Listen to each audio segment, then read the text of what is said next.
ହାଏ hello. ଏଇଟା ବେଲାର ଭାତ ଖିଆ ହଉଛେ, ତରକାରୀ ଆଉ ଭାଇ ଶାଗ।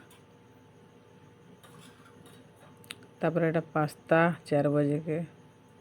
ତାପରେ ଛୁଆମାନେ ଆଲୁ ଚପ୍ ଖାଇମୁ ବୋଲେ ଆଲୁ ଚପ୍ ବନାବାର୍ ଲାଗି ଏଇଟା ଆଲୁକେ ଟିକେ ଛୋଟ ଛୋଟ କରି କାଟି କରି ପହଲା ସିଝେଇ ଦଉଛେ। ଯେତେ ଜାଣା ଖାଇଲେ ଯେନ୍ଟା ମନ ଲାଗଲେ ଛୁଆମାନେ ସେଟା ଖାଇବେ।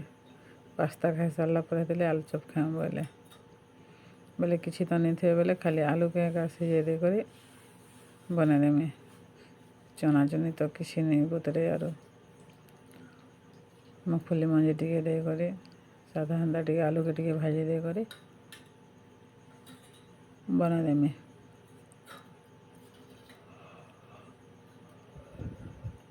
ମୁଗଫଲି ବିହନ ଏଇଟା ଆଲୁ ସିଝିଗଲା, କଡ଼େଇରେ ତେଲ ବସା ହେଇଛେ ବୋଲେ କର୍ମା।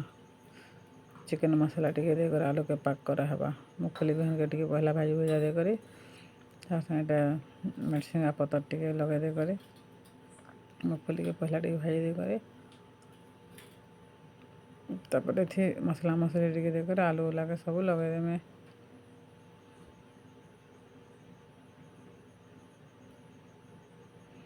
ଆଲୁ ଲଗେଇ ଦେଇକରି ଆଲୁକେ ଟିକେ ଜୁବି ଜୁବା ଦେଲେ ଟିକେ ଅଧା ବିଲି ଯିବା। ରେଡ଼ି ହେଇଗଲା ମସଲା। ଆଲୁ ଚପ୍ ବନାଲେ ଗୋଟେ ବାନ୍ଧି ଦେଇକରି ବେସନ ଗୋଲା ହେଇଛେ, ଏଇଟା ପକା ହେଇଛେ।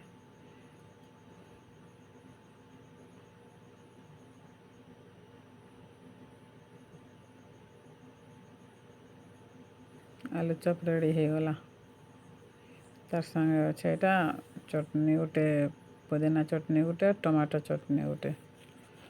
ଯାହାକେ ଯେନ୍ଟା ଭଲ ଲାଗ୍ବା ସେଟା ଖାଇବା। ରେଡ଼ି ସବୁ।